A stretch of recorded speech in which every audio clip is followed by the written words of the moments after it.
So the colleagues are just amazed at what the kids come up with. They, yeah, just like super proud, and especially, you know, because they're obviously at the senior end of the school and the junior teachers are looking and thinking, wow, you know, I started with this child and look at what they can do now. And it is seen as, you know, a real pinnacle thing that they've accomplished. The parents think it's just incredible. When we have our open nights and things, and the community, all the families come in and talk. Yeah, a lot of people spend a lot of time talking to the kids about their projects, because these kids can talk it to death. They know everything about what's going on, and yeah, it's amazing. So it's certainly high profile for us. The only downside, I think, from the students' point of view, is because we've had such successful groups, the next lot coming in are like, holy cow, can we do that? You know, like, it seems like it's this amazing big thing, and it seems like, wow, you know, can I do it? And it's not till they're in it and doing it that they realize, yeah, they can do it as well. So trying to get the kids past that bit is a bit hard, but the kids really enjoy doing it, and yeah, are so proud of themselves and amazed with what they come up with.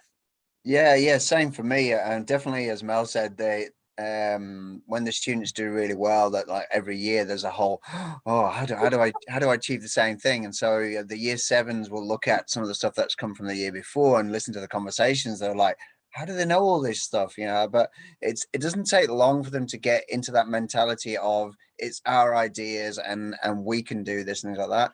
And again, like the ethos from around the school, we were lucky is, again, like the consultation that we did with the playground assault course, is they didn't just do a consultation. What they did is they needed feedback from every class. There are 13 different classes in the school. Some of them are double teams where there's 2 classes in a single space, others are single cell, and so they needed feedback from every room. So rather than go out and collect that, is they took 2 team representatives from every class and then taught them how to do an improvise define, like problem solving thing, using the same kind of mentality as in a 1 2 3 tech project about unpacking an issue, and then sent them back to class to go do it with their classes. And the teachers came back and said, like, how did you get them to, like, these students who normally wouldn't do those kind of things were engaged. They were doing like massive amount of brainstorming and diagrams and discussion and debating, and within the space of like an hour they'd probably done more writing than they'd done like in a week. Like teachers like, what was that? I said, well, you've given them a problem that they were interested in. It's for them, so they just went on with it.